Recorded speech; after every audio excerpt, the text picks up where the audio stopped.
Mutual fund मध्ये investment कशी करायची जाणून घेऊया या व्हिडिओच्या माध्यमातून।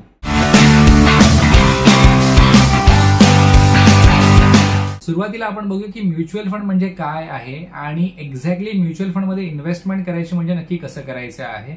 तर म्युच्युअल फंड ही एक अशा प्रकारची इन्व्हेस्टमेंट आहे ज्याच्यामध्ये खूप छोटे छोटे मायक्रो इन्व्हेस्टर्स म्हणतो आपण त्यांना, ते मायक्रो इन्व्हेस्टर्स एका ठिकाणी त्यांचे पैसे इन्व्हेस्ट करतात किंवा एका ठिकाणी पैसे जमा करतात आणि मग जमा झालेले पैसे त्या फंडचा फंड मॅनेजर वेगवेगळ्या असेट क्लासमध्ये इन्व्हेस्ट करतो। ज्या असेट क्लासमध्ये तुम्हाला इन्व्हेस्ट करायचं आहे त्या असेट क्लासमध्ये तो इन्व्हेस्ट करतो। ही एक छोटीशी कन्सेप्ट आहे म्युच्युअल फंडची।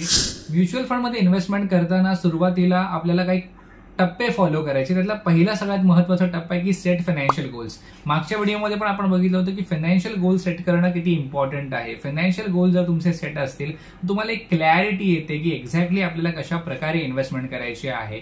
लास्ट व्हिडिओमध्ये आपण पाहिलं होतं की ओव्हरऑल फायनान्शियल गोल कसे सेट करायचे। म्युच्युअल फंडच्या माध्यमातून जर आपण इन्व्हेस्टमेंट करतो आणि काही गोल सेट करतो आहे तर ते फायनान्शियल गोल कसे सेट करायचे हे आपण या व्हिडिओच्या माध्यमातून किंवा या पॉईंटच्या माध्यमातून बघणार आहोत। तर पहिला पॉईंट आहे आपला set your financial goal.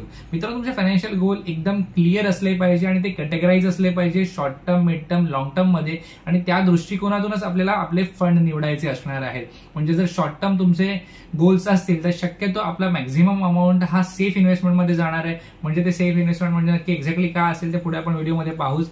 Long term investment असेल तर आपण थोडीफार रिस्क घेऊ शकतो, सो आपल्याला अग्रेसिव्ह म्युच्युअल फंड चूज करायला काहीही हरकत नाही। नेक्स्ट पॉईंट मध्ये आपण जाणून घेऊया एक्झॅक्टली म्युच्युअल फंड असतात काय आणि त्याचे प्रकार कोणते कोणते आहेत। जसे आपण शेअर्स मध्ये इन्व्हेस्ट करतो त्याच पद्धतीने म्युच्युअल फंड मध्ये सुद्धा इन्व्हेस्ट केलं जातं। म्युच्युअल फंड मध्ये मगाशी सांगितल्याप्रमाणे एका ठिकाणी पैसे पूल केले जातात। मायक्रो इन्व्हेस्टर्स किंवा मोठ्या इन्व्हेस्टर्सच्या माध्यमातून आलेले पैसे पूल केले जातात। पूल केले जातात म्हणजे काय केले जातात तर ते जमा केले जातात एकाच ठिकाणी आणि मग ते वेगळ्या असेट क्लासमध्ये म्हणजे स्टॉक्समध्ये, बॉन्ड्समध्ये किंवा आणखी वेगळ्या गोष्टींमध्ये ते इन्व्हेस्ट केले जातात। ओके, म्हणजे ज्या पद्धतीचा तुम्ही म्युच्युअल फंड विकत घेतलेला आहे, परचेस केलेला आहे, त्यानुसार त्याची काय होणार आहे इन्व्हेस्टमेंट पुढे जाऊन होणार आहे। मग ती इन्व्हेस्टमेंट करण्याची जबाबदारी कोणाची असते तर त्या फंडचा एक फंड मॅनेजर असतो आणि त्याची एक टीम असते, एक रिसर्चची टीम असते। त्यांची रिस्पॉन्सिबिलिटी असते की त्या फंडमध्ये किती पैसे जमा झालेले आहेत, 1,000 कोटी, 2,000 कोटी, 5,000 कोटी किंवा 30,000 कोटी जमा झालेले असतील तर तेवढे पैसे वेगळ्या असेट क्लासमध्ये इन्व्हेस्ट करण्याची आणि त्याच्यातून चांगल्या रिटर्न काढण्याची रिस्पॉन्सिबिलिटी जी असते ही फंड मॅनेजरची असते। त्यामुळे आपण कोणत्या फंडमध्ये इन्व्हेस्ट करतोय आणि त्याचा फंड मॅनेजर कसा आहे हे सुद्धा तपासून घेतलं पाहिजे। त्याचप्रमाणे म्युच्युअल फंडचे प्रकार कोणते कोणते आहेत तर म्युच्युअल फंडचे जनरली 3 ते 4 प्रकार आहेत। पहिला जो आहे तो इक्विटी फंड आहे, दुसरा फंड आहे डेप्ट फंड आहे आणि तिसरा फंड आहे हायब्रिड फंड आहे। गिल्ड फंड वगैरे आपण इथे नको बघूया, आपण इक्विटी, डेप्ट फंडवर जास्त आणि हायब्रिड फंडवर जास्त डिस्कशन करण्याचा प्रयत्न करूया। त्याच्यापेक्षा जास्त इक्विटी फंडवर डिस्कस करण्याचा प्रयत्न करूया। इक्विटी फंड म्हणजे काय आहे तर इक्विटी म्हणजे शेअर्स। ओके, तर शेअर्समध्ये ज्यावेळेला आपण इन्व्हेस्ट करतो, फॉर एक्झाम्पल आपण एखादा रिलायन्सचा स्टॉक बाय करतो, टाटा मोटरचा स्टॉक बाय करतो, राईट। सो हा बाय करतो म्हणजे नक्की काय करतो, त्या पर्टिक्युलर प्राइसला असणारा स्टॉक आपण परचेस करतो आणि जर त्या स्टॉकची प्राइस वाढली तर आपल्याला प्रॉफिट होतो, राईट। सो पण आता मल्टिपल स्टॉक्स आहेत आणि या स्टॉक्समध्ये इन्व्हेस्ट करण्यासाठी आपल्याला रिसर्च करावा लागणार, आपल्याला टाइम पाहिजे, पण तेवढा टाइम, तेवढा वेळ, तेवढी स्पेशालिटी जर आपली नसेल तर आपण काय करायला पाहिजे, मग आपण इक्विटी म्युच्युअल फंडमध्ये इन्व्हेस्ट करू शकतो आणि इक्विटी म्युच्युअल फंडमध्ये इन्व्हेस्ट केलेले पैसे हे सगळेचे सगळे शेअर्समध्येच इन्व्हेस्ट केले जातात, पण टप्प्याटप्प्याने इन्व्हेस्ट केले जातात, डायव्हर्सिफाय करून केले जातात आणि चांगल्या फंड मॅनेजर आणि चांगल्या रिसर्च टीमच्या माध्यमातून केले जातात। त्यामुळे त्याच्यामधली रिस्क आहे ही ऑलमोस्ट कमी असते। चांगले फंड मॅनेजर असतात, ते तुमचा फंड जो आहे हा मॉनिटाईज कंटिन्युअसली करत असतात। सो हे झालं इक्विटी फंड। यातच एक महत्वाचा मुद्दा जो आहे तो आहे एनएव्ही, नेट असेट व्हॅल्यू। मित्रांनो, जेव्हा आपण स्टॉक्समध्ये इन्व्हेस्ट करतो तेव्हा स्टॉकची एक प्राइस असते, त्याचप्रमाणे जेव्हा आपण म्युच्युअल फंडमध्ये इन्व्हेस्ट करतो त्या म्युच्युअल फंडची एक प्राइस असते, त्या प्राइसला एनएव्ही असं म्हणतात। फॉर एक्झाम्पल एखाद्या म्युच्युअल फंडची जी एनएव्ही आहे ही 50 इतकी आहे, ओके, आणि तुम्ही त्याच्यामध्ये 1,000 रुपये इन्व्हेस्ट करतात म्हणजे तुम्हाला 20 युनिट मिळाले एनएव्ही प्रमाणे, कारण का 50 रुपयाचा किंवा 50चा 1 युनिट आहे आणि 1,000 रुपये इन्व्हेस्ट करताय तुम्ही म्हणजे तुम्हाला 20 युनिट मिळाले। आता बाय द टाइम ज्या वेळेला या एनएव्हीची व्हॅल्यू वाढत जाईल, ओके, म्हणजे 50 वरून 55 गेली, 60 गेली, 70 गेली, 100 गेली, ओके, आणि त्यावेळेला तुमचे जे 1,000 रुपये होतील त्या 1,000 रुपयाची व्हॅल्यू 2,000 झालेली असेल। राईट. सो ह्याला NAV असं म्हणतात. इट्स काइंड ऑफ शेअरची प्राइजेस आहे असं तुम्ही गृहीत धरलात तरी काय हरकत नाही आहे. जसं शेअरची एक प्राइस असते ती वाढली की आपल्याला प्रॉफिट होतो, तसं NAV आहे, NAV वाढली की आपल्याला प्रॉफिट होतो. मग ही NAV कमी होते का? हो, कमी होऊ शकते. जसं कोविडच्या काळामध्ये स्टॉक्स पडवते, अल्टिमेटली आपले पैसे जातात कुठे? अल्टिमेटली आपले पैसे जातात स्टॉक्समध्ये. तो स्टॉक्समध्ये टाकलेले पैसे जेव्हा स्टॉक करेक्शन होणार, स्टॉक मार्केटमध्ये जेव्हा करेक्शन होणार तेव्हा आपल्या म्युच्युअल फंडमध्ये पण करेक्शन होणार आणि तेव्हा म्युच्युअल फंड आपला थोडासा निगेटिव्ह मायनसमध्ये जाऊ शकतो. पण जर आपण होल्ड केलं, चांगले जर फंड तुमचे असतील आणि तुम्ही जर होल्ड करताय, फंड चांगले असतील आणि जर तुम्ही होल्ड करताय तर तुम्हाला अल्टिमेटली प्रॉफिटच होईल. कोविडच्या काळामध्ये ज्या लोकांनी म्युच्युअल फंड मधले पैसे होल्ड करून ठेवले होते, जरी ते मायनसमध्ये आले असेल तरी सुद्धा पुढच्या 6 महिन्यामध्ये त्यांचे पैसे दुप्पट झाले होते. सो होल्ड करण्याचा वेट करण्याची कॅपॅसिटी तुमच्याकडे असली पाहिजे, पेशन्स तुमच्याकडे असली पाहिजे. तर बेसिकली म्युच्युअल फंड म्हणजे काय हे आपण जाणून घेतलेलं आहे. मग आता म्युच्युअल फंडमध्ये इन्व्हेस्ट करताना रिसर्च कसं करायचं? तर मित्रांनो, रिसर्च करताना आपल्याकडे रिलायबल सोर्स पाहिजे. आपण न्यूजवर डिपेंड न राहता स्वतः रिसर्च केलं पाहिजे. बरेच ब्रोकर फर्म्स आहेत किंवा म्युच्युअल फंड एजन्सीज आहेत, तुम्हाला दर महिन्याला एक इल्युस्ट्रेशन पाठवतात. त्याच्यामध्ये त्या महिन्याचे परफॉर्मिंग फंड्स असतात आणि त्या परफॉर्मिंग फंड समोर त्या फंडने मागच्या 5 वर्षामध्ये किती इन्व्हेस्टमेंट केलेली आहे, किती रिटर्न्स दिलेला आहे, मागच्या 2 वर्षामध्ये किती रिटर्न्स दिलेला आहे, मागच्या 10 वर्षामध्ये किती रिटर्न्स दिलेला आहे, याचं प्रॉपर इल्युस्ट्रेशन दिलेलं असतं. आणि ते पाहून आपण जज करू शकतो की एक्झॅक्टली कोणता फंड मागच्या 10 वर्षापासून, 5 वर्षापासून, 2 वर्षापासून आणि 1 वर्षामध्ये कन्सिस्टंटली परफॉर्म केलेला आहे. परत त्या फंडने परफॉर्म केलेला आहे म्हणजे तिथे पर्सेंटेज पण दिलेले असतात की किती पर्सेंटने वाढलेलं आहे. मग तुमच्या ज्या एक्सपेक्टेशन्स आहेत तेवढ्या एक्सपेक्टेशन प्रमाणे जर ते फंड पास्टमध्ये वाढलेले असतील तर त्या फंडमध्ये तुम्ही इन्व्हेस्ट करू शकता. जे फायनान्शियल ऍडवायझर आहे त्याच्याकडून सुद्धा, त्याच्यावर डिपेंड न राहता त्याच्यावरून सुद्धा तुम्ही इल्युस्ट्रेशन मागून घ्या की मला सांग की मागच्या काही वर्षांमध्ये कोणत्या फंडने टॉप परफॉर्मन्स दिलेला आहे. त्यांच्याकडून एक्सेल शीट घ्या किंवा त्यांच्यासोबत बसा आणि ते जाणून घ्या आणि त्यानंतरच म्युच्युअल फंडमध्ये इन्व्हेस्ट करा. बघा, म्युच्युअल फंडमध्ये इन्व्हेस्ट करताना पास्ट परफॉर्मन्स लक्षात घेणं फार गरजेचं आहे. Because history repeat itself. Stock market याच्यावरच चालतं, हिस्ट्री रिपीट इटसेल्फ. बरोबर आहे. पास्ट परफॉर्मन्स वरूनच आपण त्या फंडचं फ्युचर जज करू शकतो. त्यामुळे रिसर्च करताना पास्ट परफॉर्मन्स माहिती असणं फार फार गरजेचं आहे. पुढचा पॉइंट आहे रिस्क ऍपेटाइट. प्रत्येकाचा रिस्क ऍपेटाइट हा वेगवेगळा असतो आणि आपली जर रिस्क कॅल्क्युलेटेड असेल, कॅल्क्युलेटेड असेल तर आपल्याला इन्व्हेस्टमेंट करायला सोपं जाईल. कोणत्याही दृष्टिकोनात आपण जर ऍडव्हेंचरस स्पोर्ट्स खेळतोय, ऍडव्हेंचरस गेम खेळतोय तर त्या ठिकाणी आपल्याला काय इजा होऊ शकते.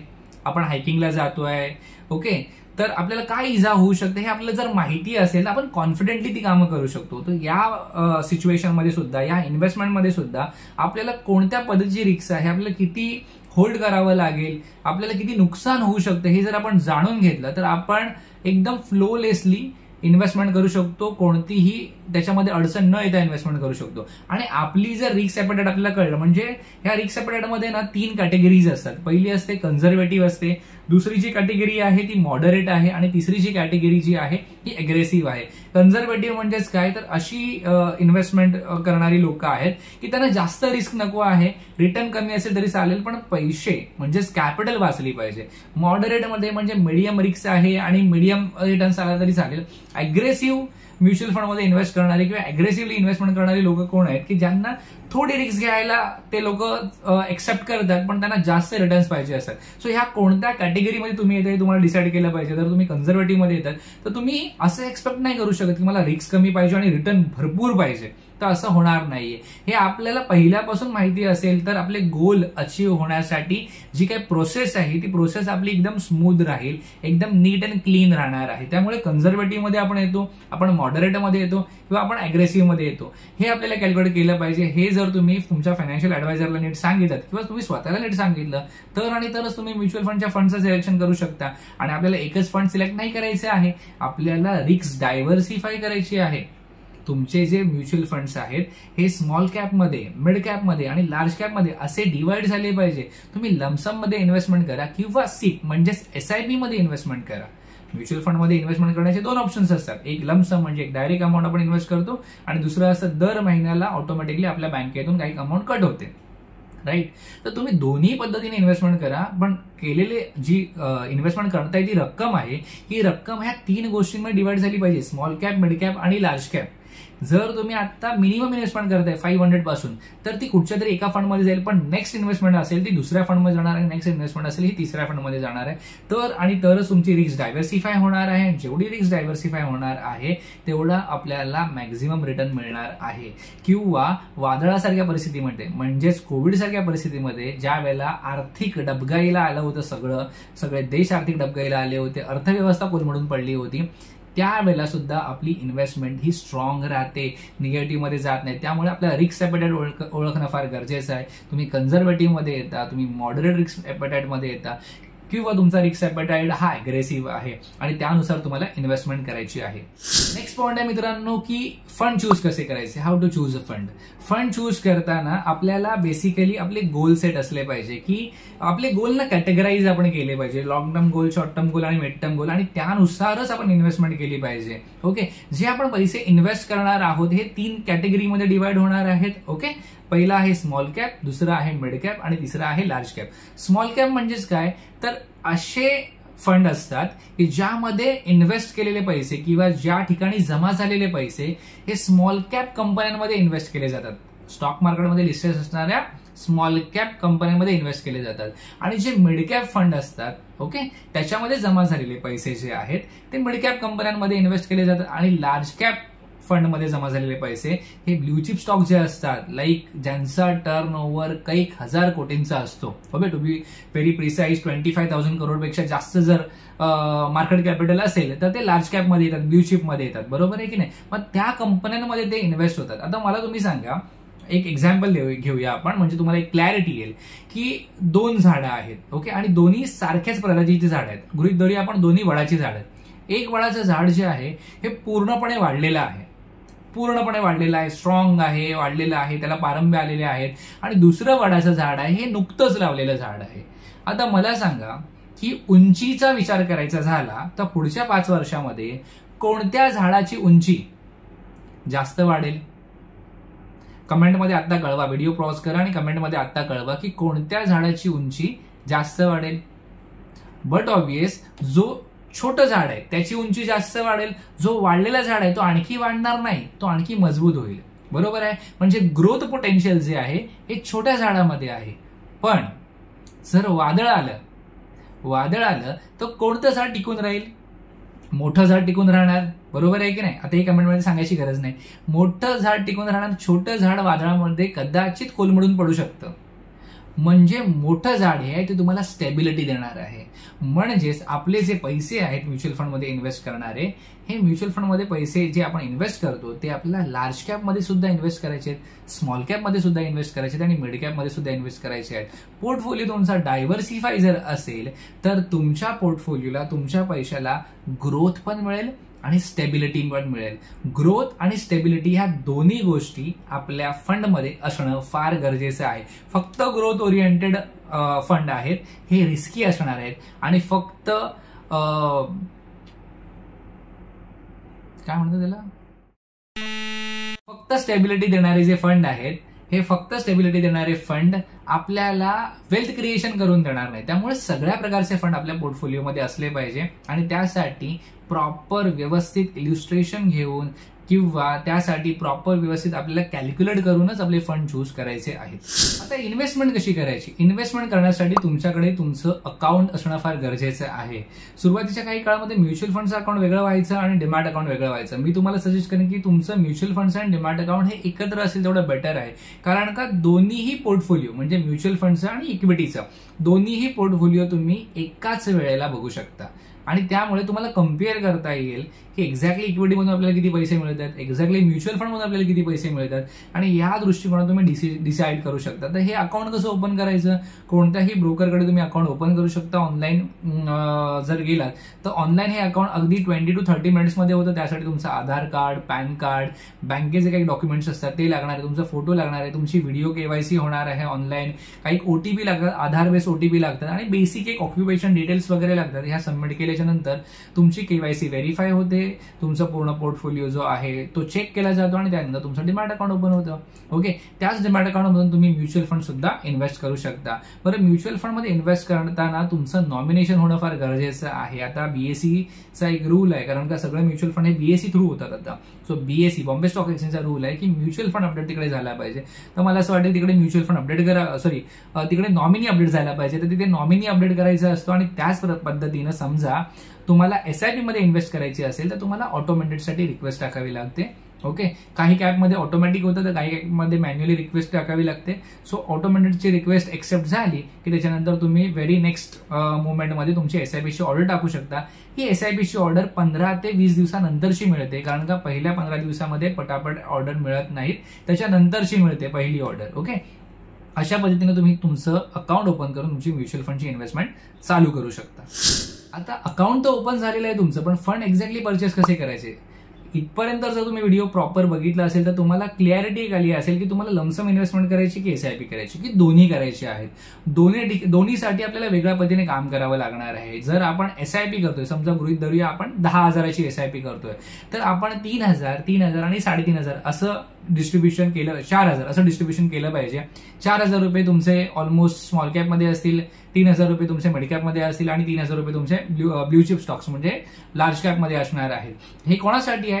जर तुमचं वय 25 ते 35च्या दरम्यान असेल तर असणार आहे. जर जसं तुमचं एज वाढत जाणार आहे तसे तुमच्या या फंडमधले large cap fund, mid cap fund आणि स्मॉल कॅप फंड मधला वेटेज आहे तो सुद्धा चेंज होणार आहे. जर आपण एखाद्या 55 वर्षाच्या माणसाची SIP करतोय तर आपण मॅक्झिमम अमाऊंट स्मॉल कॅपमध्ये टाकून चालणार नाही, कारण का 55व्या वयाच्या 55व्या वर्षी जेवढे पैसे सेफ राहतील तेवढं बेटर आहे. थोडेसे वाढले तरी चालतील पण पैसे वाचले पाहिजे, हळूहळू वाढतील ते. ओके, मग त्यामुळे त्याची मेजर इन्व्हेस्टमेंट जी आहे त्या माणसाची मेजर इन्व्हेस्टमेंट ही लार्ज कॅपमध्ये होणार आहे, पण जर तुम्ही VC मध्ये असाल तर तुमची कदाचित मेजर इन्व्हेस्टमेंट ही स्मॉल कॅपमध्ये होऊ शकते. सो अशा पद्धतीने आपल्याला फंड चूज करायचे आहेत. फंड चूज करताना आपल्याला ही काळजी घ्यायची आहे एक्झॅक्टली की आपण निवडलेला फंड आहे हा नक्की परफॉर्म करतोय की नाही करतोय याचा रिसर्च केल्याच्या नंतरच फंड चूज करायचा आहे. एकदा का तुम्ही लमसम मध्ये इन्व्हेस्ट केली, फॉर एक्झाम्पल तुम्हाला 1 लाख इन्व्हेस्ट करायचे आहेत, 1 लाख रुपये तुम्ही लमसम मध्ये इन्व्हेस्ट केला आणि ती कॅटेगराईज करणार. तुम्ही 30,000, 30,000, 40,000 और 20-20-20चे 5 फंड घेणार आहेत. त्याच्यानंतर तुम्हाला त्याच्यामध्ये इन्व्हेस्ट करायचे असतील पुन्हा एकदा तर तुम्ही सुद्धा ऍडिशनल परचेस करू शकता आणि त्याच फंडमध्ये तुम्ही ऍड करू शकता. तुम्ही समजा 10,000ची SIP केली, मगाचं उदाहरण पुढे कंटिन्यू करूया आपण, 3,000, 3,000 आणि 4,000चं, आणि त्याच्यामध्ये तुम्हाला मध्ये समजा 2,000 रुपये एक्स्ट्रा टाकायचे ती SIP सोडून. मध्ये तुम्हाला काही इन्सेंटिव्ह मिळत आहेत, काही बोनस मिळत आहेत, कुठे लॉटरी लागली तुमची कदाचित, तर ते पैसे जर तुम्हाला टाकायचे असतील पुन्हा तर तुम्ही ते पैसे पुन्हा ऍडिशनल परचेसमध्ये टाकू शकता, सेम फंडमध्ये टाकू शकता. त्यामुळे आणखी एक ती बेनिफिट मिळेल. बरं, लमसम मध्ये इन्व्हेस्ट करताना आणखी एक काळजी तुम्हाला घ्यायची आहे, ती म्हणजे ही की मार्केट त्यावेळेला बघणं फार गरजेचं आहे. लमसम म्हणजे एकदाच इन्व्हेस्ट करणार आहे, पुन्हा इन्व्हेस्टमेंट करणार नाही. त्यामुळे जेवढ्या बेस प्राइसला म्हणजे जेवढ्या खालच्या प्राइसला आपल्याला घेता येईल तेवढं बेटर आहे, बरोबर आहे की नाही. मग अशा खालच्या प्राइसला घेणार कसं घेणार आपण, त्यामुळे त्यावेळेला मार्केट काय आहे, मार्केट जर ऑल टाइम हायवर असेल आणि त्यावेळेला तुम्ही जर लमसम इन्व्हेस्टमेंट करताय नाही चालणार ना. मार्केट थोडंसं खाली असेल, करेक्शन असेल, त्यावेळेला लमसम इन्व्हेस्टमेंट करणं बेटर आहे. SIP मध्ये इन्व्हेस्ट करताय तर काही टेन्शन नाही, कारण का मार्केट ऑल टाइम हाय आहे. तेव्हा जर तुम्ही इन्व्हेस्टमेंट करताय तर तुम्हाला हाय एनएव्हीच्या रेटवर तुम्हाला मिळतील. पण जसं मार्केट खाली येईल तसं प्रत्येक महिन्यात तुमची इन्व्हेस्टमेंट होणार आहे. त्यामुळे प्रत्येक महिन्याला तुमचा ऍव्हरेज एक चांगला मिळत राहणार आहे आणि SIP ही लॉंग टर्म साठीच असणार आहे, बरोबर आहे की नाही. मग त्यामुळे तुम्हाला तिथे कोणत्याही पद्धतीचा प्रॉब्लेम होणार नाही. बऱ्याच लोकांना SIP मध्येच इन्व्हेस्टमेंट करायची असते, त्यामुळे SIP हा आपला पुढचा पॉईंट असणार आहे. SIP म्हणजे सिस्टमॅटिक इन्व्हेस्टमेंट प्लॅनिंग. याचा अर्थ काय की दर महिन्याला आपल्या अकाउंटमधून एक पर्टिक्युलर अमाऊंट डेबिट होते आणि त्याचे फंड परचेस केले जातात. हे फंड परचेस करताना आपण ही काळजी घेतली पाहिजे की आपली SIP दर महिन्याला रेग्युलरली जाईल. ज्यावेळेला तुम्ही ACH करता म्हणजेच काय ऑटोमॅटिक विड्रॉवलची रिक्वेस्ट टाकता आणि जर तुमच्या अकाउंटला पैसे नसतील तर तुम्हाला बँकेकडून पेनल्टी लागते. का तर तुम्ही ACHची एक रिक्वेस्ट घेतलेली आहे, ऑटोमॅटिक कॅश विड्रॉवलची एक रिक्वेस्ट घेतलेली आहे आणि तुम्ही ती फुलफिल करत नाही आहे. तुमच्यासाठी ती सिस्टीम काम करते असं बँकेचं म्हणणं असतं, त्यामुळे तुम्हाला ते पेनल्टी लागू शकते. त्यामुळे जेव्हा तुम्ही SIP करताय, ऑटो डेबिटची जी प्रोसेस तुम्ही एक्सेप्ट करताय तर तुमच्या अकाउंटला 2 महिन्याचा बॅकअप फंड असला पाहिजे SIP साठी. सेकंड थिंग, SIP करताना आपण ही गोष्ट लक्षात घेतली पाहिजे की 1 वर्षाच्या अगोदर जर आपले फंड विथड्रॉ केले तर आपल्याला 1% पेनल्टी वेगळी लागते. 1 वर्षानंतर जर तुम्ही विड्रॉ करताय तर तुम्हाला शक्यतो पेनल्टी लागत नाही. हे ब्रोकर टू ब्रोकर आणि फंड टू फंड डिफर असू शकतं, बरोबर आहे. त्यामुळे याची एक व्यवस्थित काळजी घ्यायची आहे. जर तुम्हाला SIP करायची असेल तर मी तुम्हाला सजेस्ट करेन की कमीत कमी 5 वर्षासाठी ठेवा. 5 वर्षाच्या अगोदर जर तुम्ही पैसे काढलात तर तुम्हाला रिटर्न पॉझिटिव्ह मिळेल, पण एक्सपेक्टेड मिळेल की नाही माहिती नाही. पण 5 वर्षापेक्षा जास्त ठेवतात तर on an average 15% return market आपल्याला देतोच देतो. नेक्स्ट पॉईंट आहे आपला मॉनिटर करणं आणि रिव्ह्यू करणं. मित्रांनो, आपली इन्व्हेस्टमेंट झालेली आहे, कशी करायची आहे ते पण झालेलं आहे, इन्व्हेस्टमेंट सुरू सुद्धा केलात, मग एकदा सुरू केली की तिकडे लक्षच द्यायचं नाही असं आहे का? नाही. तर तुम्हाला प्रत्येक महिन्याला, रोज करायची गरज नाही रोज किती वाढले ते, बरीच लोक ही रोज इन्व्हेस्टमेंट केल्याच्या नंतर रोज चेक करतात की आज म्युच्युअल फंडमध्ये किती वाढले, पाहूया किती वाढलेले वगैरे, हे सगळं ॲपमध्ये चेक करत असतात. पण तुम्हाला तशी करण्याची काही गरज नाही आहे आणि तुम्ही जर करत असाल तर ते टाळा. म्युच्युअल फंडमध्ये आपल्याला दर महिन्याला रिव्ह्यू केला तरी इनफ आहे. दर महिन्याला मॉनिटर करणं, रिव्ह्यू करणं फार गरजेचं आहे आणि मग आपल्याला कळतं की आपण ज्या फंडमध्ये इन्व्हेस्ट केलेला आहे तो नक्की परफॉर्म करतोय की नाही करतोय, आपले गोल फुलफिल होणार आहेत की नाही होणार आहेत आणि त्या दृष्टिकोनातून आपले पैसे वाढतात की नाही वाढतात हे दर महिन्याला रिव्ह्यू करणं फार गरजेचं आहे. आणि त्या दृष्टिकोनातून तुम्ही ज्या ब्रोकरकडे इन्व्हेस्ट करता आहेत, ज्या ब्रोकर थ्रू इन्व्हेस्ट करता त्याच्यासोबत डिस्कस करणं, तुमच्या फायनान्शियल ॲडवायझर सोबत डिस्कस करणं आणि ते फंड स्विच करायचे की कंटिन्यू ठेवायचे, आणखी इन्व्हेस्टमेंट काय वाढवायची आहे का, हे सुद्धा आपल्या लक्षात आहे. त्यामुळे मॉनिटर करणं आणि रिव्ह्यू करणं फार फार गरजेचं आहे. नेक्स्ट पॉईंट आहे आपला एक्झिट स्ट्रॅटेजी. आपण एक्झिट कधी घेणार म्युच्युअल फंडमधून? पहिलं तर तुमचं गोल अचीव्ह झाल्याच्या नंतर, दुसरं तुमच्या गोलमध्ये काही चेंजेस झालेले आहेत तर आपण एक्झिट किंवा रिएंट्री घेऊ शकतो, आणि तिसरं जे आहे ते असणार आहे तुमचा फंड जर अंडर परफॉर्म करत असेल तर. जर तुमचा फंड जर अंडर परफॉर्म करत असणार आहे, परफॉर्मन्स नेट देत नसणार आहे, रिटर्न्स देत नसणार आहे, तर तुम्हाला तो विड्रॉ करावा लागणार आहे.